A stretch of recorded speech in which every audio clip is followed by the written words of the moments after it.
Hello, everybody, and welcome. I am so glad that you're here. Thank you so much for taking time in your busy life and your busy day, and we will do our best to make sure that it's well worth your time investment.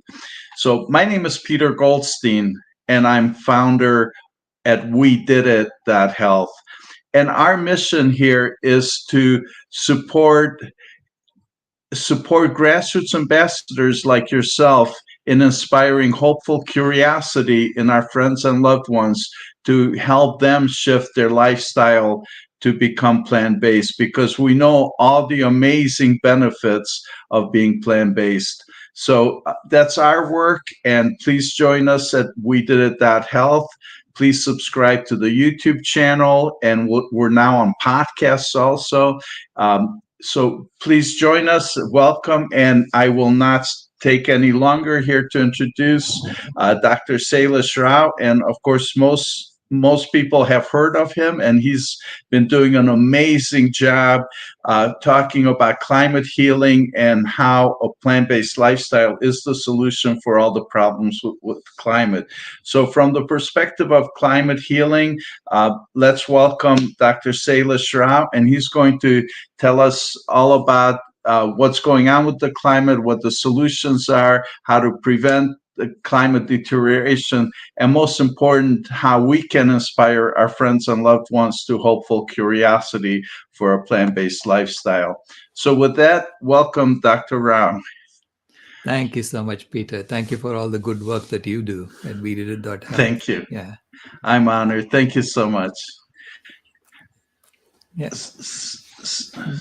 Did you want me to just go straight into the presentation? And, Well, you know what? If you'd like to tell everybody a little bit in general about what you're doing, I know that you're traveling the world. You've done a tremendous amount of work in India these days. You've launched a new documentary that's been so amazingly well received. Please tell everybody about that.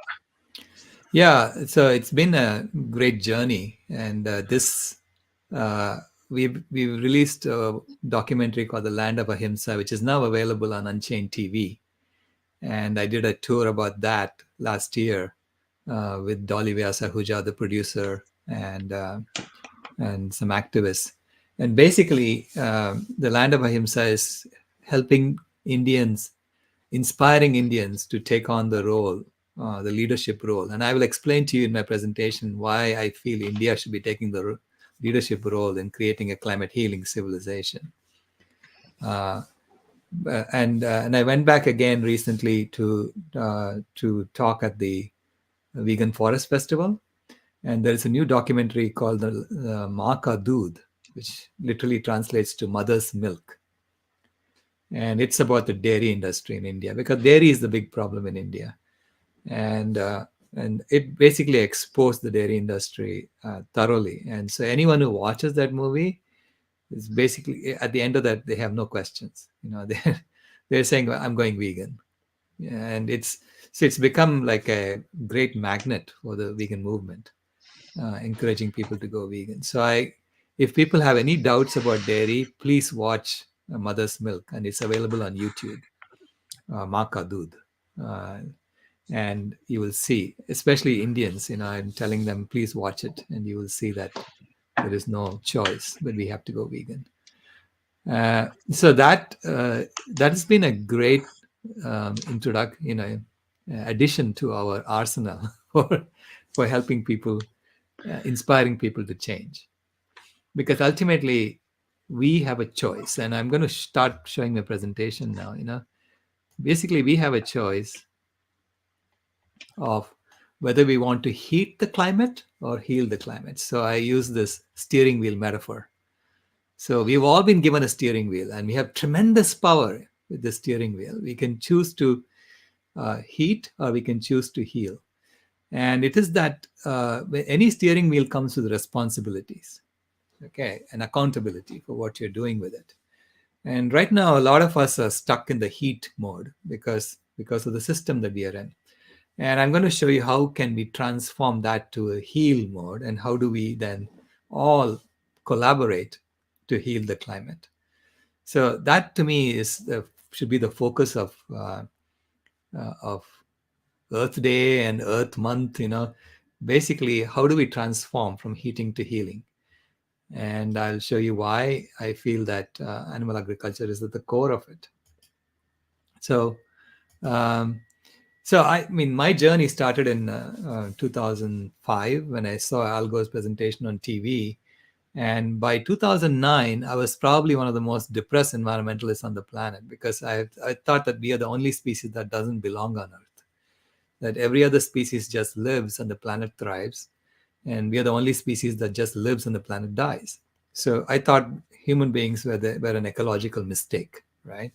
And it was in this sanctuary in the Western Ghats of India that I had this uh, epiphany that we don't belong on Earth, because this sanctuary was started by a couple from New Jersey who went to India, bought a coffee plantation, tore down the fences, and gave it back to the animals. And the animals basically created this sanctuary, this beautiful ecosystem. And so I asked Pamela, the owner, I mean, how did you make this happen? It was just the animals. And she said, no, I also had to patrol the land and make sure that no human being comes inside. And that's when I felt like we are the one species that doesn't belong on Earth. And I felt really, really small as a human being, because I was born in this forest. I felt like I didn't even belong in my own home. And so I had that sense of depression. and then I saw this elephant who was breaking branches of trees, eating the leaves and throwing the branch away. And I asked Pamela, isn't that elephant destroying your sanctuary? Shouldn't you stop that? And she said, no. Wherever the elephant breaks branches of trees, that's where the sunlight streams to nourish the underbrush. Wherever the elephant, trampled on bushes in the forest, that's where new pathways are formed. So the elephant has no choice but to belong in nature exactly as she is. And I said, whoa, I mean, everything the elephant does has an impact on the ecosystem, and it helps the ecosystem, but we are the only ones who routinely destroy the ecosystems. So that again, got me confused. And then the next year, my granddaughter was born. And she literally transformed my life when she was born. So I'm showing a picture of me holding her when she was a month old. And, she has 3 continents in her. She's half Indian, 1/4 African American, 1/4 American Indian. And I saw all humanity, as if I was holding all humanity in my arms. And she looked at me and she had this knowing smile, as if she was saying, what do you mean I don't belong? I belong exactly as I am, and you haven't understood me yet. So that's when it hit me, because I'm a systems engineer. And in systems engineering, we know that the real product of genuine systems analysis is not solutions, it's actually understanding. And this is what William Ophuls had written in his book. And so he is one of the top systems engineers on the planet. Anyway, he had said that. And so that hit me. Yes, we belong exactly as we are, and we are not telling the right story. We haven't understood. Just like I didn't understand the elephant, I haven't understood humanity yet.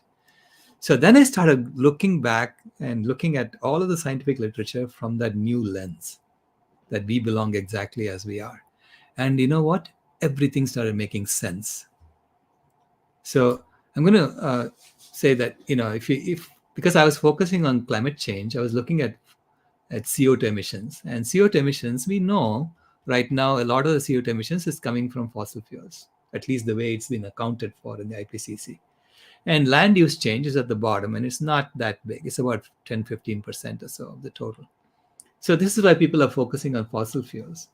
But we also know, and even IPCC also tells us that CO2 is a cumulative greenhouse gas. So you have to look at the total that has been emitted. And they even say that once you put CO2 into the atmosphere, it stays there for tens of thousands of years. 20% of it will stay for tens of thousands of years. And so but the accounting for the UN IPCC always starts from 1850 or 1750 or somewhere in that region. And if you look at the left-hand side of it, you will see that 1850, it was land use change. That was the leading cause. Okay, and why did we stop at 1850? If CO2, once you put into the atmosphere, stays for thousands of years, you should be looking at all the CO2 emissions that we have done over thousands of years.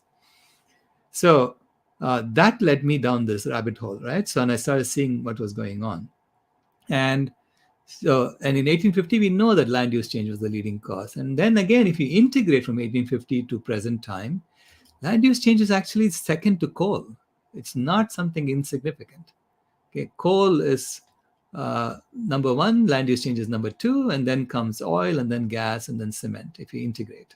So that's what is really causing climate change. But this is also starting from 1850. Once you start from 10,000 years back, it turns out the land use change is bigger than all fossil fuels combined by almost a factor of two. Okay, so that's the estimate. So that means that we have been changing the climate for thousands of years. And then you look back and you see the temperature of the Earth over the last 10,000, last 650,000 years. You'll see that the Earth has gone through so many ice ages and warm periods between the ice age. So the white line is here is the temperature, and the difference between the high point and the low point is about 10 degrees Celsius. So it's huge. There have been huge variations in temperature over the last 3 million years. And during that time is when human beings respond. Okay. And we were given control of fire about 500,000 years ago. And 50,000 years ago, we were given partnership with wolves. So they became our dogs. So we domesticated animals. And with wolves, we migrated out of Africa and went to every part of the globe. So we were one family. I think of it as one family in Africa that spread throughout the world. And what did we spread throughout the world for? Well, you will see that on the right-hand side, you will see the temperature at present time, and you see that it looks exactly like the warm period that happened 3 ice ages ago. Okay, except instead of going back to another ice age again, the temperature seemed to have taken a wiggle and then went up. So if you look closely at what happened there, you will see that the CO2 levels in the atmosphere matched what was happening 3 ice ages ago until about 5,000, 6,000 years ago, and then it takes off. And this is what William Ruddiman wrote in his book, okay, in 2014. So how did we heat the climate? By just burning down forests, land use change, okay, mainly for animal agriculture. And methane also started going up about 5,000, 4,000 years ago. And until then, it matched what was happening 3 ice ages ago. Okay, so this present warm period looked like the warm period that happened 3 ice ages ago until human beings took over the climate. So we started heating the climate. Heating the climate is easy. Any fool can do it. You just burn down things, and you'll heat the climate. You burn anything that burns and you'll heat the climate. And that's what we've been doing. Okay? We've been burning like crazy. Now, healing the climate is a different problem altogether. Okay? So now we have this dichotomy, right? We have to decide what we want to do. So if you look at the temperature of the Earth, it came out of an ice age about 10,000 years ago. It went over the glaciation threshold. This, by the way, is also a graph from William Radiman's book. Okay, and so it went over the glaciation threshold about 10,000 years ago, and then it reached a peak about 8,000 or 9,000 years ago. And then it would have gone back to another ice age 5,000 years ago. Instead, because we heated up the climate, our ancestors kept the temperature constant. So we have been a climate harmonizing species of the planet that maintains the temperature on Earth. Okay, we did that until about 200 years ago, and then we cranked it up a notch by burning fossil fuels. And in the process, we created all the tools and technologies we need to understand what we have been doing. And now we have to become a conscious climate healing and climate harmonizing species of the planet. That's our role. That's what our ancestors have been doing all along. So I think of humanity as been running a marathon, okay, and a climate heating marathon until now. And now we have to take a U-turn and become a climate healing species and a climate harmonizing species. Or if we continue heating, we are going to go into extinction. So that's the choice we face today. Do we want to become a conscious climate healing species and a climate harmonizing species? Or do we continue being a climate heating species and kill ourselves off? And I know which way I'm going. And the solution is in land use. Okay, land use has caused much more CO2 emissions than fossil fuels so far, which means that if you restore the land back to its original pristine conditions, you can reverse climate change, you can reverse biodiversity loss, you can reverse all of our ecological problems. So that to me should be the focus of Earth Day and what we are doing to the planet. And that requires us to transform our games and transform what we are doing, our civilization and our lifestyles. So, and you can see land use. Used to be a blue-green planet. We call ourselves a blue-green planet. And now, if you look at the satellite pictures, got a brown midriff, right? So the desert that starts at the western edge of Africa goes all the way into India and becomes the Thar Desert, and goes all the way into China and becomes the Gobi Desert. Okay, and then there are deserts being formed now, in other places. You can see in Australia and North America and South America and in the South Africa and so on. You can see deserts being formed, and that is all from grazing lands. So if you look at the land use, and this is straight from the IPCC's report, you will see, and I just took the IPCC's numbers and put it into a map. Okay, so if you take all the land that we are currently using for growing our plant-based foods, and that's providing 85% of the food we eat in terms of total weight. And if you take all that land and put it in one spot, it will fit inside Australia. It's about 7% of the land area of the planet. Okay. If you take all the land that we're using to grow our animal foods and put it in one spot, it'll cover all of Europe, most of Asia, and a little bit of Africa, this red blotch. And that's only providing us with 12% of the food we eat. And deserts are another 20% of the land area of the planet. And that to me is also the result of animal agriculture, a lot of the deserts. And I can see the deserts being formed today because of animal agriculture. If you take all the built land, all the cities and highways and railroads, and put it in one spot, it will fit inside Madagascar, a little bit more than Madagascar. It's about 1% of the land area of the planet. So biofuels are the bottom half of South Africa, of Africa. And then if you take all the land that we're using for timber and so-called managed forests, this is basically monocultures of trees that we farm for our purposes. And wild animals cannot live there, okay? And hardly any would live there because it's not an ecosystem for them. And that will cover all of North America, all of Central America, and a little bit of South America. And so original forests are only 9% of the land area of the planet, and that's the bottom half of South America. So that's how we are using land. We pretty much have taken over the entire planet for ourselves, okay? And leaving very little room for wild animals, and basically for what? So that we can have this much 12% of the food we get from animals that's making us sick. And the remaining 3% of the food we take from the ocean, for which we have been destroying the entire ocean. So basically, we've been mismanaging the planet, but that's for heating the climate. We've been managing it for heating the climate. And if you look at the carbon dioxide on land, there is 3 times as much carbon dioxide on land as there is in the atmosphere. And the atmosphere, we are saying, has 30 to 40% more carbon dioxide than it needs to. Okay, so if you want to heal the climate, you need to reduce the CO2 by 30 to 40% in the atmosphere. Well, that means that you have to increase the CO2 on land by about 10% if you want to reverse climate change. And 98% of the CO2 on land is in this white region. Okay? And there are 3 trillion trees there. And there are 3 trillion trees missing in this land that's currently being used for animal agriculture. And that's only providing us with 2% of the carbon dioxide on land. So all we have to do is bring back the ecosystems of the planet on this land. And you can take a little bit of extra room for our additional plant foods, because you need another 15% of plant foods to create a vegan world. So I'm saying once we determine that we want to heal ourselves and heal the planet and heal the climate, we know what to do. This is not a complicated thing to understand, right? Just bring back the ecosystems on that land, stop eating animals, and treat animals as if they belong on Earth with us, because they do. Without them, we don't have a future on this planet. This is why I say animal agriculture is the leading cause of climate change and is responsible for at least 87% of greenhouse gas emissions on an annual basis. And what I mean by that is that every day we eat animals is a day that we are choosing not to restore the ecosystems of the planet.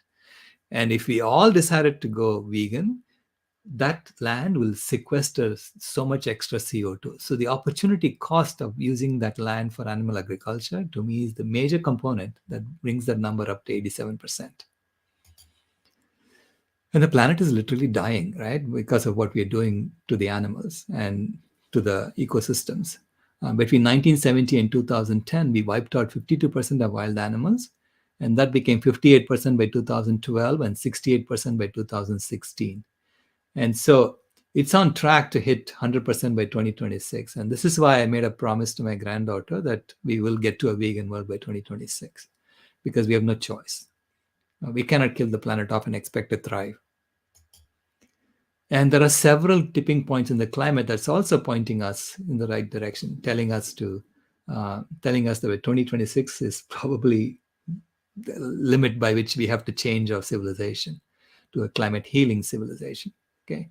So the first step in making a transformation like that is to first agree that we all have to make a transformation, that we cannot continue doing what we're doing.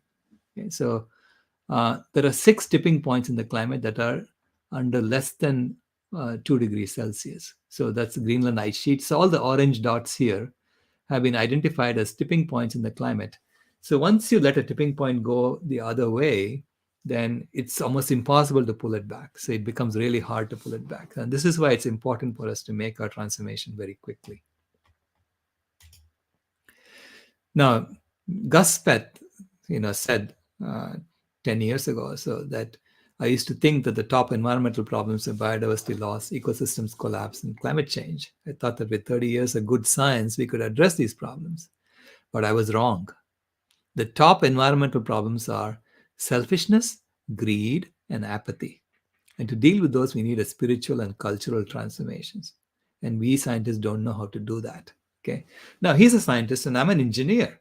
Engineers we look at solutions. How do we solve problems, right? So when I looked at selfishness, greed, and apathy, and I said, is this fundamental to human nature or is this systemic? And I'm a systems engineer. And sure enough, I found it's systemic. We have created a system because we create systems as human beings by playing games and telling stories, right? So we are telling the story of separation from nature and we are playing a game of money that has selfishness, greed, and apathy built in. Meaning, if you are selfish, greedy, and apathetic, you will get rewarded in the game. Pretty much, right? So that's the kind of game we are playing. And sure enough, people who are most selfish and most greedy and most apathetic, they bubble up to the top of this game. So I say it's fundamental. It's to the system that we have created. Because selfishness comes from the false axiom of supremacism that drives our civilization. Because an axiom is a truth that we take for granted. So in our civilization, we take for granted the idea that humans are superior to other beings. And within humans, there is gradation as well. So that axiom, I code it as life is a competitive game in which those who have gained an advantage may possess, enslave, and exploit animals, nature, and the disadvantaged for their pursuit of happiness. This is what I call the might is right rule. Okay, and so I identified this axiom in our civilization is driving the selfishness. And then the greed comes from the false axiom of consumerism, which is that the pursuit of happiness is best accomplished by stoking and satisfying a never-ending series of latent desires. This is why corporations are constantly telling us, come and buy my stuff and it'll make you happy. This is what I call the greed is good rule. And it leads to an infinite consumption model. Okay. And now if you have an infinite consumption model, the planet is going to die. I mean, there's no ifs, ands, or buts about it, right? If everyone is trying to consume an infinite amount of stuff, you're going to kill the planet. So that's what I call the greed is good rule. And the thing is, there is not a single religion on the planet that tells us that might is right and greed is good is the right way to live. And yet we have a civilization built on these 2 things. Okay?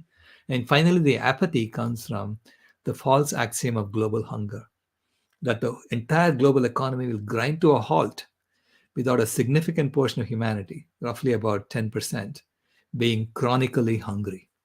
This is what I call the industrial worker rule. This is why there are 800 million people going hungry today, even though there is plenty of food on the planet. So we have systematically, in a way, systematically included hunger in our game. Okay? And the apathy comes from the fact that we are not addressing this hunger, even though we know there's plenty of food on the planet. And everyone is pretending to do it. Okay?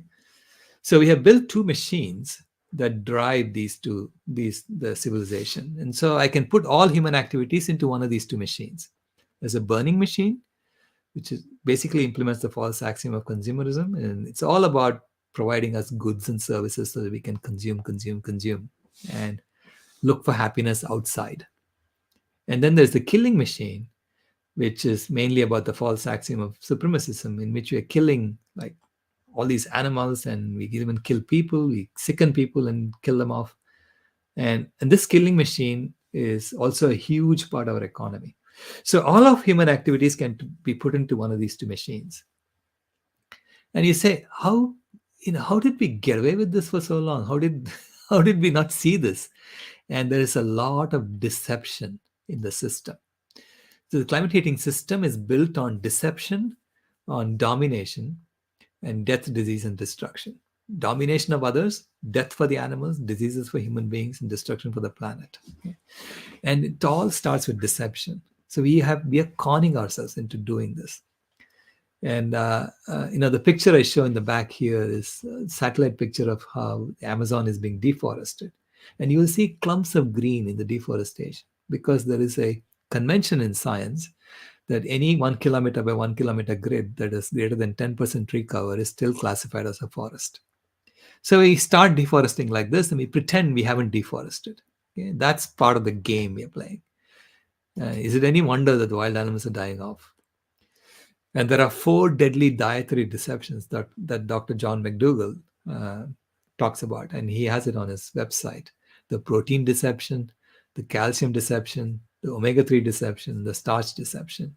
So please look up his website and you'll see more about these deceptions. And I'm sure the grassroots ambassadors know about these 4 deadly dietary deceptions. In the same way, there are 6 deadly climate deceptions that I've been writing about. There is a narrow timeline deception. I just briefly explained that before. There is a methane averaging deception that all these deceptions are designed to reduce the so-called impact of animal agriculture and increase the impact of fossil fuel, so that we are all looking in the wrong direction. We don't look at the cow in the room. Third is the airborne fraction deception, then the natural cycle deception, and then the opportunity cost deception and the opportunity benefit deception. So these are 6 deadly climate deceptions that systematically reduce the impact of animal agriculture in our calculations. Not in reality, just in calculations. Okay.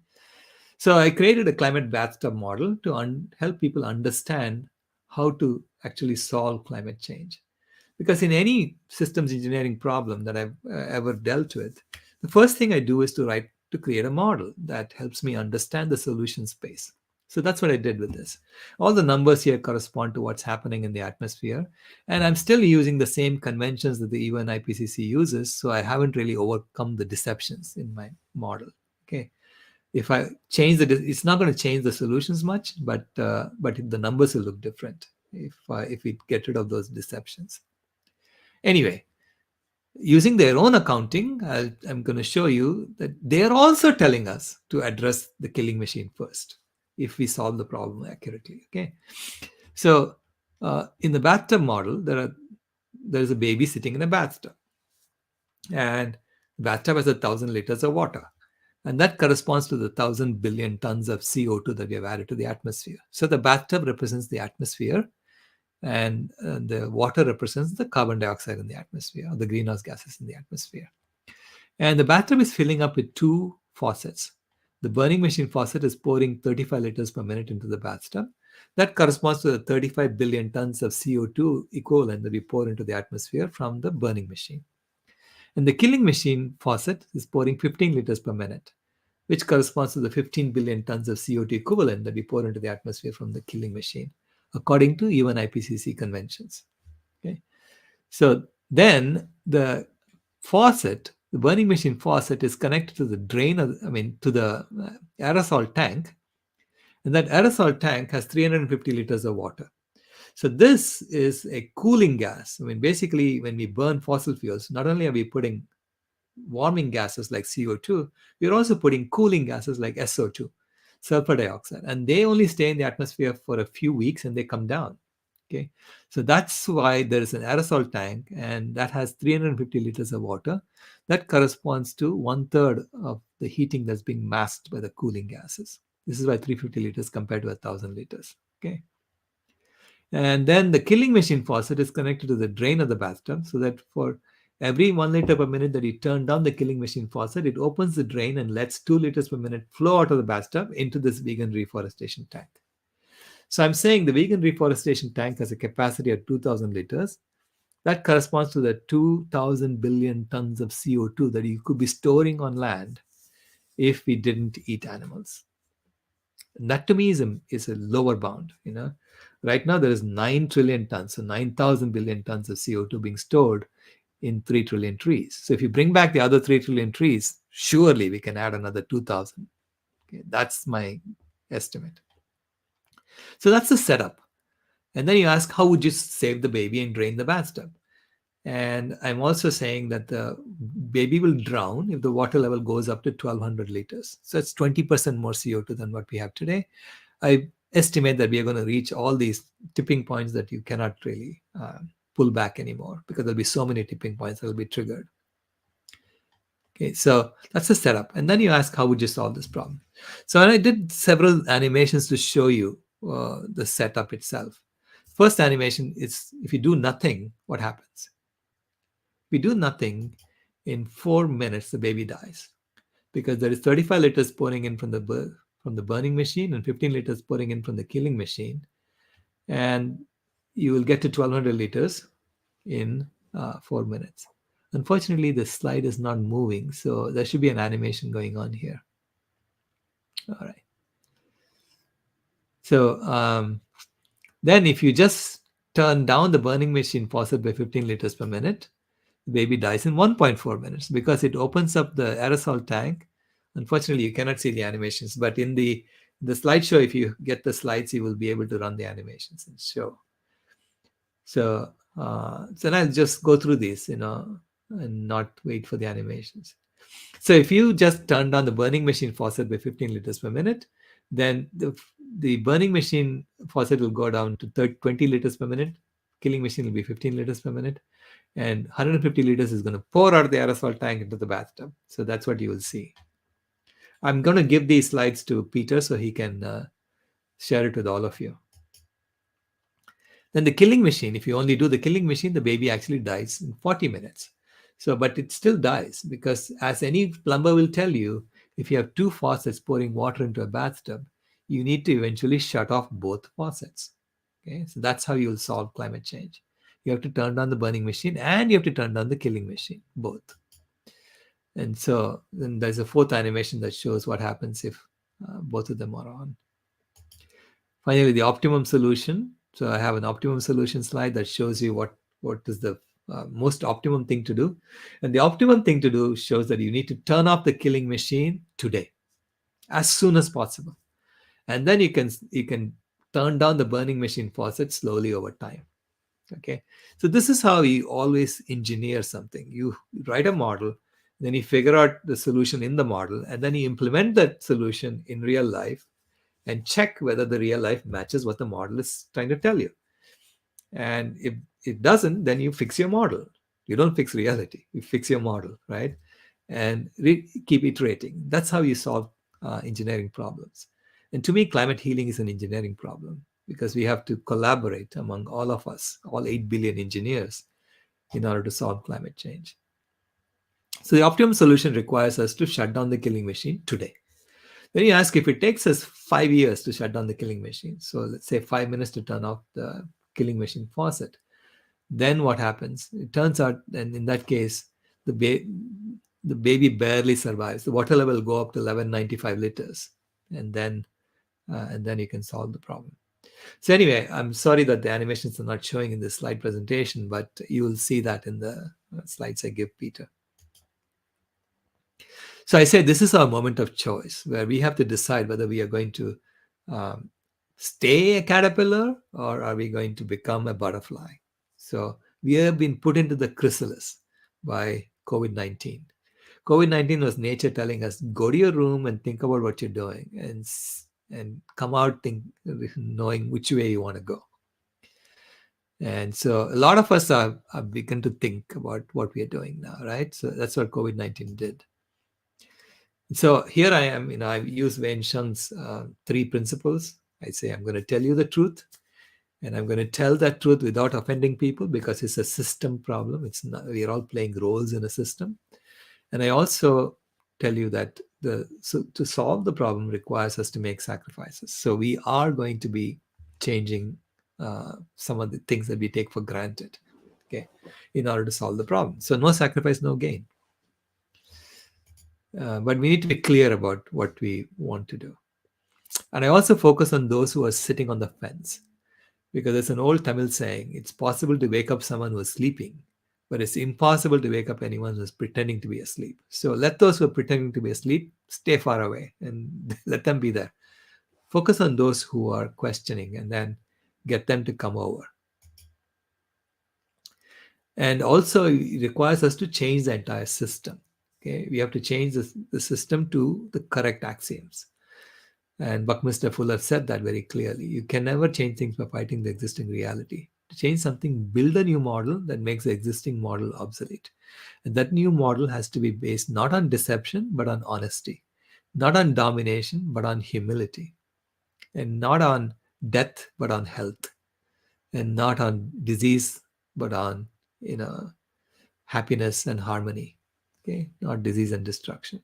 So I say from the 5 Ds, we go to the 5 Hs, and it has to be based on the correct axioms. The true axiom of inner peace, which is the pursuit of happiness, is best accomplished by seeking it within ourselves. The self-mastery rule or the yoga rule. And that leads to a finite consumption model. Because without a finite consumption model for humanity, we're not going to solve the problem. Right? So let's admit that, and say that we have to have a true axiom of inner peace with a finite consumption model that's based on yoga and generosity instead of greed, which is the true axiom of unity, that all life is one family where we each bring our unique skills to give all we can, receive all we need, and become all we are, which is what Dr. Shelley Ostroff calls the vitality code. So, and this is ahimsa, a non-violence, a non-harming. So if a new civilization is to be based on yoga and ahimsa, I realize it has to start in India. So this is why I've been working in India closely. And finally, it's activism or accountability. We are accountable to our fellow human beings who are starving. So I say that free access to healthy, whole food, plant-based, universal vegan meals is a basic human right. And we have a responsibility to give it away, to cook that food and give it away to people. So that's what I call the food healers rule. And food healers is an initiative that we started at Climate Healers to basically cook healthy meals and give it away to people.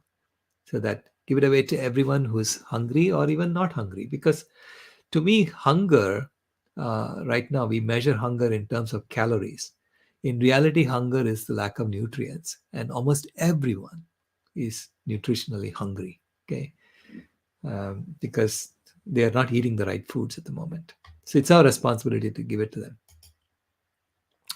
And so Donella Meadows is a systems engineer who told us how do you transform trust systems. And she had all these 12 leverage points, and they're all on this line like this. So the most effective leverage point is first getting everyone to agree that we need to transform the system. And the second most effective leverage point is to point out that the foundations of the system are wrong. If you can do that, then it's easier. So, and I see this as bursting holes in a dam. We all have, we are all punching holes in a dam, and the lower you can punch the holes, the foundations of it, then the easier it is for the dam to come to burst. And in the meantime, you have to figure out where the water will flow after the dam bursts. Okay, and that's, to me, the dam is holding back a sea of compassion. And so we have to figure out how do we channel our compassion. and how do we become a climate healing civilization on the correct axioms. So we have started the Million Vegan Grandmothers Initiative, and Tammy here, and we've been working on that for a long time. And uh, the the idea behind this Million Vegan Grandmothers is to start devolving power to grandmothers and to the feminine among us, because I really believe that if grandmothers were running the planet, no one would be going hungry. Okay, and to me, that's the foundation of a new civilization, where no one goes hungry. I wrote a book called The Pinky Promise, and I've been doing a tour with that, and that's based on what my granddaughter taught me. And all I had to do was to walk around with her and keep my eyes open, and she taught me all these things. So there are 12 chapters in the book, and each chapter is one step in a transformation. So I've written a preface in the book explaining each chapter and how, to me, there was the 12th step of a transformation from a climate heating person to a climate healing person. So she transformed me, and I'm just sharing it with all of you so that you can spread it around and help people transform. So it's 12 short stories about my life with my granddaughter, and each story is one step in the transformation.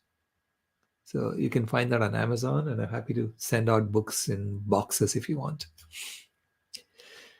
And finally, I want to leave you with these three principles that my granddaughter taught me. And again, she did that by taking me to this movie called Cinderella, and I thought I would be bored watching the movie. And within a few minutes, I realized there are lessons here for me. Because the first thing that Cinderella said that made me sit up and take notice was, "Have courage, be kind, and all will be well."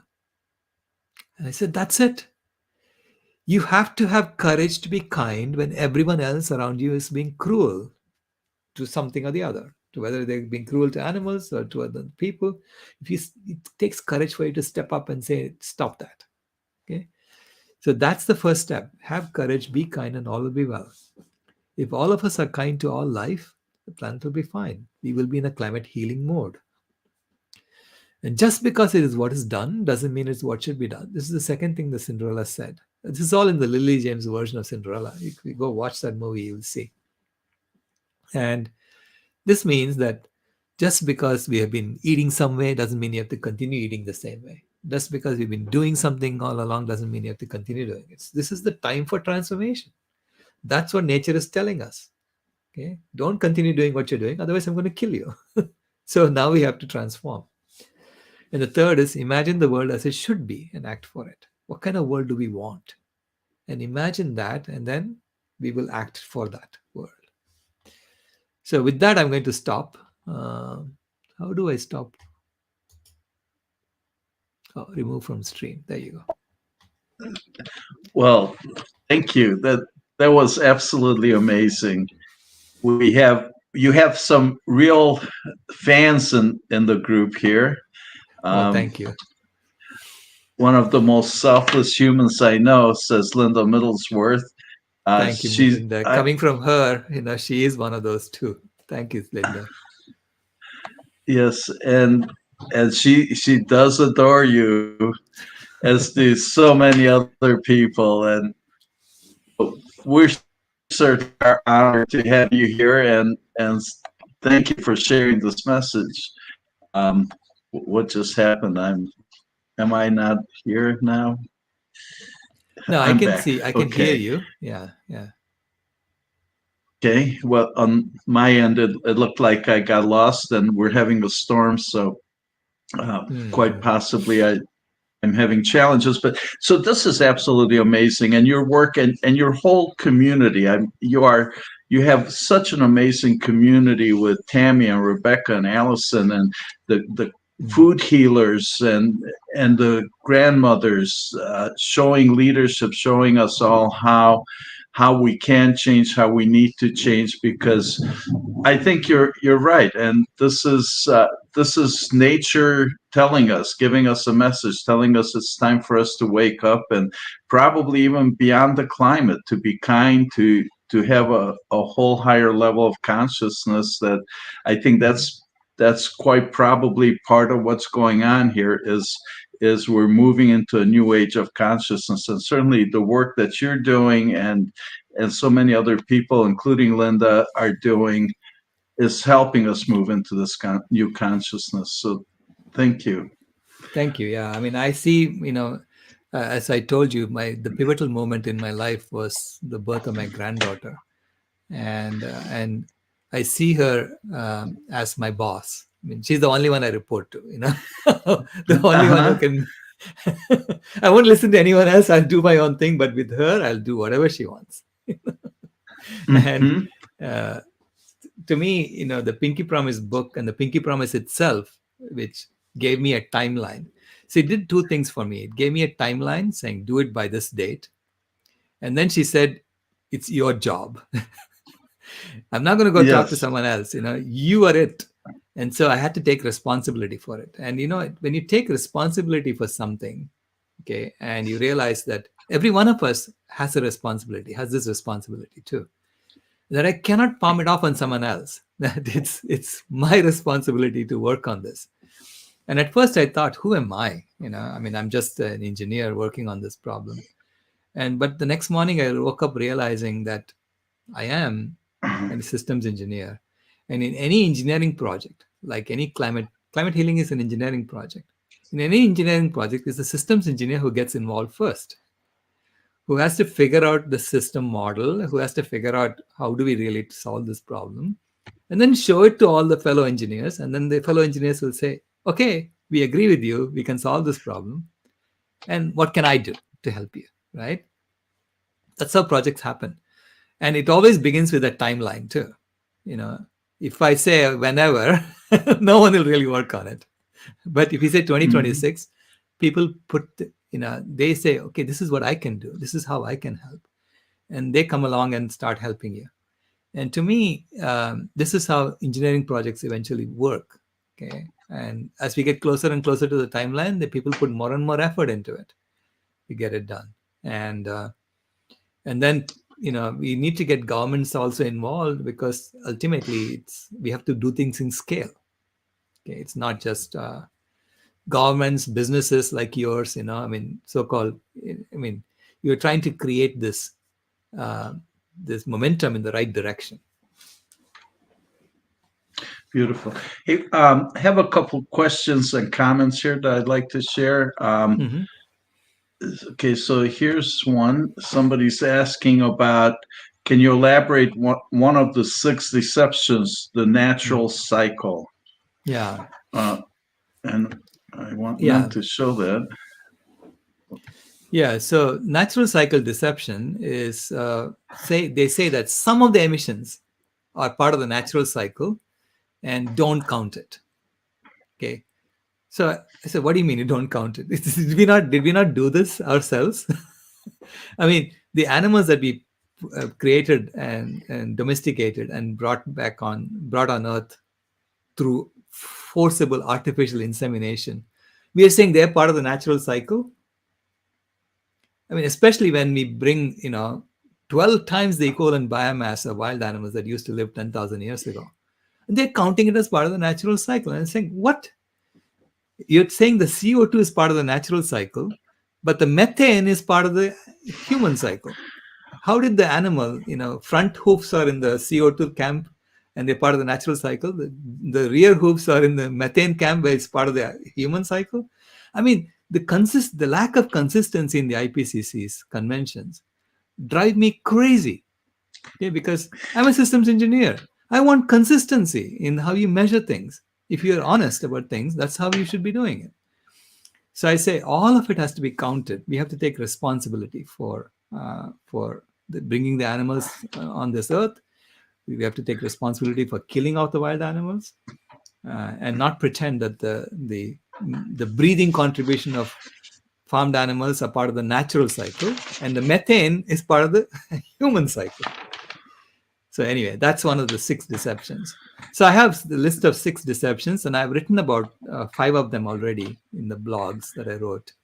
I've elaborated on them, and I'm going to be elaborating on the last one today, in the blog that I sent out today.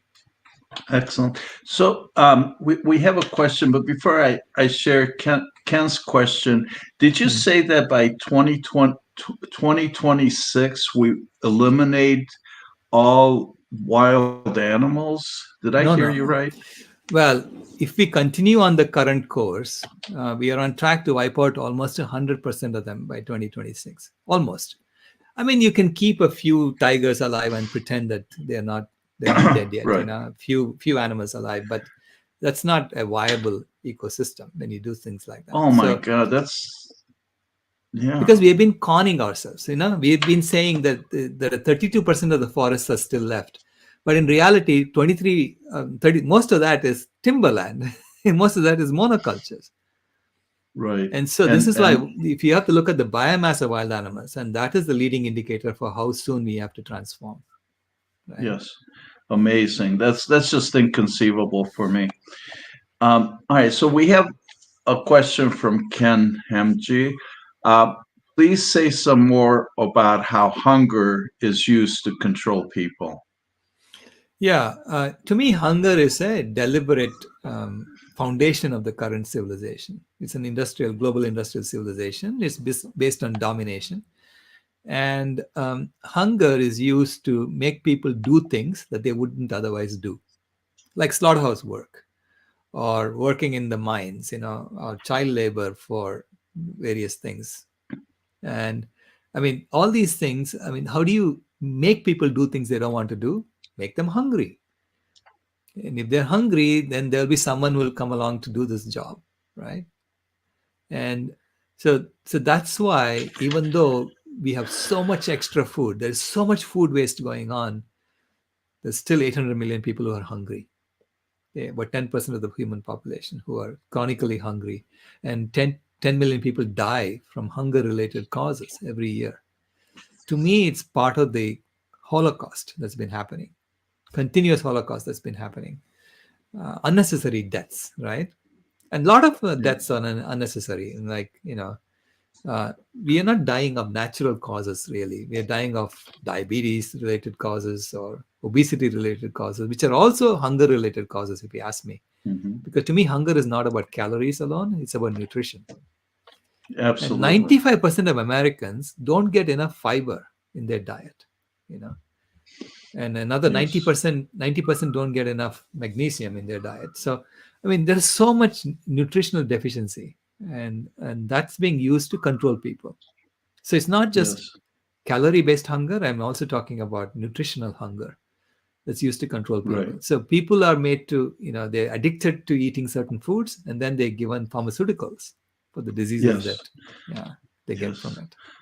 it. Well, I would also like to congratulate you. Linda Middleworth is sharing with us that you just won the Winsome Award from Philip and Trix Wollens. Congratulations Yes, on I'm that. so grateful to them for honoring me, honoring my work. Actually, it's the work of climate healers. Really, all of us won that award. Yeah, yeah, Absolutely. And you have such an amazing community. And I mean, the things that are happening. I know Ken's involved in Chile with hunger healers, converting all those kitchens, community kitchens, to be plant based. right, What right. is it, like 3,200 kitchens around Peru that are Yeah, community kitchens there? So just initiatives like that, and such an amazing community that you're leader of, and have inspired so many people in such amazing ways. Thank you for that I'm so very grateful. much. I'm grateful for everyone. Like I'm grateful for you and for the work that you do. Because to me, getting to a vegan world is like it's about helping every one of us achieve our goals, right? Absolutely. And that's why we have these vegan convergence of the peoples that we do every quarter. The next one is happening end of this month, April 29th and 30th. And we do that so that all of us can come together and create a positive feedback for our work. Yeah. Because, Absolutely. yeah, it's only when we help each other get better at what we do that we are going to succeed as a movement. Absolutely. And I urge everybody to check it out. These convergences happen every quarter. Right. and you can find them at climatehealers.com. And please join them. The most brilliant, most amazing speakers and energy, and the people who bring it together, the people who are participating are such amazing people. And thank you for producing that, and thank you to your entire organization to bring that together. Thank you, Peter. So, Yeah. well, let's see. Do we have any other questions? We have a couple minutes left here. Um, and I'm looking. The information you shared is absolutely amazing.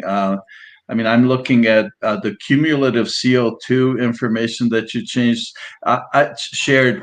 It's just so amazing that I've never heard anybody really address that, saying that it is cumulative, and and everybody's quoting the numbers that are current, and additional numbers what we're adding into the atmosphere, and Right. it's really unfortunate. That's such a big shift to look at it, to know that it stays there for such a long time, and it's cumulative, and Yeah, it stays there for such a long time if we don't bring back the forests. Okay, that's the assumption they're making also. See, when they say it stays for a long time, 10,000 years, they're assuming that they're going to continue deforesting the planet for 10,000 years because forests bring back the CO2. They take it out of the atmosphere, right? So right. there's an underlying assumption when they say that. And I'm actually Hmm. questioning the IPCC saying, how can you tell us that we will continue deforesting the planet for 10,000 years? I mean, Yes. what kind of solution is that? Right. What kind of future are you modeling here, right? Yes. So that's a modeling problem, right? I mean, they're modeling something assuming that we're going to continue doing this, and Yes. yeah, So my yeah. apologies. I invited everybody to climatehealers.com, and Rebecca points out that it's actually climatehealers.org. So my apologies for that. I'm supposed to have, I think there's supposed to be a link from climatehealers.com to climatehealers.org. If it doesn't work, let us know and I'll fix that link because we do Okay. own both sites, both climatehealers.com and .org. We own both. Beautiful. So, how about the algae cleaning out Mm. the atmosphere, and the impact of what the status of the algae is currently in our seas? Right. See, this is why I say when you start counting all of the natural cycle deceptions, if you take all those deceptions out, right, and you start actually accounting for it honestly, you will discover that nature is actually sequestering a whole lot of CO2 already from human activities. Okay. Nature is trying to heal. It's not only healing on land, it's trying to heal in the ocean. Okay. This is why when you stop being bottom trawling the ocean, we bottom trawl 4 billion acres of the ocean floor every year. To me, it's mind boggling to me, that the numbers. And at the same time, nature has been overcoming that because Earth is a self healing system, just like our body is a self healing system, right? When you start doing the right things to your body, it heals. In the same way, when you start acting right on the planet, she heals. Nature will heal. So she's already trying to heal. And I'm saying right now they claim that the airborne fraction is 45% because they're only looking at the fossil fuel emissions and they're adding a little bit of land use. I mean, there's a whole lot of accounting gimmickry going on in the IPCC that to me it's just unprofessional from an engineering perspective. If any systems engineer came into my office and showed me that accounting that the IPCC is doing, I'll throw him out for incompetence or deception, right? so, but it's all about being honest, and I think the IPCC got stuck because it's a political body, so they are overriding the climate scientists and the scientists, and it's a political body, and it all seems to be based on the original 1992 declaration by President George Bush the first, saying the American way of life is non-negotiable. So he said that at the event. So everyone is trying to figure out how to make it non-negotiable. You know, and I think you don't negotiate with nature. You have to do what she wants ultimately. Okay, engineering is about alignment with nature. Yeah. Absolutely. Yes, the human ego cannot override nature. Um, Yeah, ultimately, I mean, all engineering is about overcoming your ego and saying, Mother Nature, what do you want? Let me make sure that my Absolutely, my product, follows what you're saying, right? absolutely. Um, so, one last question, a quick one here, again from Rebecca. She's asking, is food healers the best way to address the the tipping points, the issue of Well, the tipping? so to me, the food healers is the best way uh, to force the system to look at transformation. Okay, so it's the best way to tell the governments of the world and tell the corporations of the world, we know their game, and that we are looking at different games now, right? So it's the best way to say that. But we also have to lay things out on the table and say, this, what I just showed you, right? The presentation that I showed you. Please spread the word. Please spread the word. And because ultimately it's about convincing people that the system needs to be transformed and giving Absolutely, them a hopeful and pathway out, showing them there is a way out. Okay, those are the two important things. absolutely. Yes, well, with that, our time is up. So if you have anything else you'd like to add as final words, I want to express my appreciation. You are so amazing and such a wonderful leader. And please, if you have a few other words you'd like to add before we sign off here. Yeah, thank you so much, Peter, for hosting this. And I also want to tell people that I am being led by my granddaughter, and so we are serving the next generation and the next generation afterwards, and we have a job to do. So, and I'm just an engineer working on this problem. Okay, and I'm grateful to be in this position. Thank you. Well, thank you. And something that I've learned from people in your organization that I use all the time is the vegan secret vegan handshake, I call it, and that's Namaste vegan. Yeah, thank you, Frank Lane, for bringing that to us. All right. Thank you, everybody, and we'll see you next time. Bye bye.